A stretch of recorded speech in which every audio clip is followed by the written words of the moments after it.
बाक्सा जिल्ला सिंनि सुबनखातायाव खुंगा 73थि मागो मेलाजों लोगोसे खुंगा 13थि भारत भुटान बिसुखे मेलाया 8 साननि हाबाफारिजों 17 जानुवारि शुक्रबारनिफ्राय जागायबाय।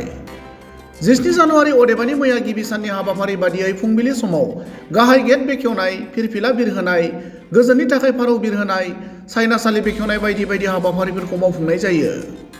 गिबि साननि हाबाफारियाव बिटिसिनि बुंथिगिरि कातिराम बर', उत्तर कुसि एसएसबि केम्पनि मावख'गिरि, भुटाननि थान्दै इन्ड'-भुटान फ्रेन्डशिप मेलानि दैदेनगिरिफोर, ओनसोलनि मानगोनां सुबुं, भुटाननि हारिमुआरि हानजाजों लोगोसे बर', नेपालि, सान्थालि आरो गुबुन गुबुन हारिनि हारिमुआरि हानजा आरो ओनसोलनि गोबां रायजो राजाफोरा बाहागो लादोंमोन।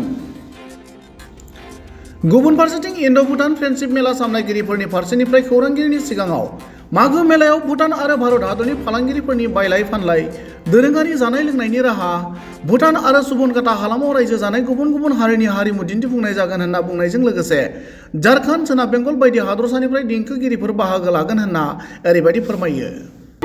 खुलुमबाय। जोङो दा जोंनि बे सुबनखाता मागो मेला 73थि आरो जोंनि जे भारत भुटान बिसुखे मेला बेयो जोंनि 13थि जाबाय। बेयाव जों गोबाव दिनै मागो मेला 73थि जिखिनि खुंबाय जों जोबोद मोजां मोनबोदों आरो जों बे मेलानो खुंनायनिफ्राय जोंहा मोनसे बे सुबनखाता ओनसोलखौ जों मोनसे नाम, बे जोंनि आसामावनो मोनसे नाम मुंदांखा खालामनो हादों आरो जों बेहाय बे हाबाफारिनि गेजेरजों जों बे सुबनखाता ओनसोलाव थानाय गोबां हारि माहारिफोरजों खौसेथिनि जि अनलायनाय, जोङो जि खौसेथि लाखिनाय जों बेखौ खालामनो हादों। जोंहा बेहाय दिनै गासै 8 बा 10टा हारि माहारि दङ। जों गासैबो गोरोबनानै बे हाबाफारिखौ जों खालामनाय जायो। जोङो बेखौ 8 दाननि थाखाय 8 दिननि थाखाय जों लानाय जादों। दिनैनिफ्राय जागायनानै जानुवारि 24 तारिखसिम जोंनि बे हाबाफारिया सोलिगोन आरो बेहाय गोबां हारिमुवारि दिन्थिफुंनाय थागोन, जेरै बर'निफ्राय आदिबासि, करनिया, सावतालि, जिखिनि जोंनि सुबनखाता ओनसोलाव हारि माहारि दङ बे गासैनिबो मोसानाय हारिमु दिन्थिफुंनायखौ जों बेहाय लानाय जादों। लोगोसेयैनो जोंहा बेहाय गासै जेसेबां हारि माहारि दङ बे हारि माहारिफोरनि जि देंखोगिरिफोर बिथांमोनाबो सानफ्रोमबो देंखोगिरि महरै बेहाय बाहागो लागोन। जोंहा गोजान गोजाननि देंखोगिरि हांख्रायनाय जादों, जेरै सान्थालिनिफ्राय जोंहा झारखन्डनिफ्राय फैगोन, वेस्ट बेंगलनिफ्राय फैगोन, गुवाहाटीनिफ्राय फैगोन, जे गोबां देंखोगिरिफोरा बेहाय बाहागो लागोन गुबुन गुबुन राव हारिनि। आरो बिजों लोगोसे जोङो नैबेहाय जों मोनसे मोजां मोनसे गोदानै मोनसे आयदाखौ दाजाबदेरदों। जोंहा नैबे गाबोनो जोंहा बेहाय खन्थाइ आवरायनाय बा बेहाय जोंनि बे सावगारि आखिनाय बेफोर आरो फेशन श' देखायनाय नैबेफोरबो जोंहा एबार बोसोराव जों गोदानै दाजाबदेरनो हादों। आरो बिनिफ्रायबो जोंहा बेहाय गुबुन गुबुन गोजान गोजान जायगानिफ्राय फैनानै बेहाय बायदिसिना कम्बल बा जि जोम फाननाय थागोन आरो बायदि रोखोमनि जानाय, जेरै ट्राइबेल फुडफोरा जोंनि बेहाय मोनगोन। माहारियारिफोरनि जिखिनि गावबा गाव जानायनि माबा दङ सिस्टेम, बेखौ जोंनि बे मेलायाव मोननो हागोन। बिनिखायनो जोंहा जोबोर गोग्गानाय जे बे मेलाखौ खुंनानै जों बे गासै हारि माहारिनि जिखिनि जोंनि कालसार, बे कालसारखौ जों बेहाय नुनो मोनदों आरो मिन्थिदों। बेनिखायनो जों बेखौ गोग्गानाय आरो गुबुन गुबुन मानसियाबो फैनानै बे मेलाखौ नायनानै जोबोद गोजोननाय मोनो। बोसोरफ्रोमबो जोङो सान्थि भाबैनो खुंगासिनो दङ। जोंनि बे मेला खुंफुंनायाव जोंहा जेबो बेले बेजे दिनैसिमबो सोमजिफेराखै आरो जोबोर इयुननि आरो मोजांसिन जागोन होनना जों हास्थायनाय दङ। मानो होनबा थांनाय बोसोरनिफ्राय जोङो गोबां जौगाबोनो हाबाय आरो इयुनसिम बेजों साबसिन हामसिन जागोन होननानै जोंहा मोनसे फोथायनाय दङ। হয়, বিশেষকৈ আমাৰ এই ভাৰত ভূটান সীমান্ত অঞ্চল সুবনখাতাত 73 সংখ্যক সুবনখাতা মাঘ মেলা আৰম্ভ হৈছে, লগতে 13 সংখ্যক ভাৰত ভূটান বন্ধুত্ব মেলাও আৰম্ভ হৈছে।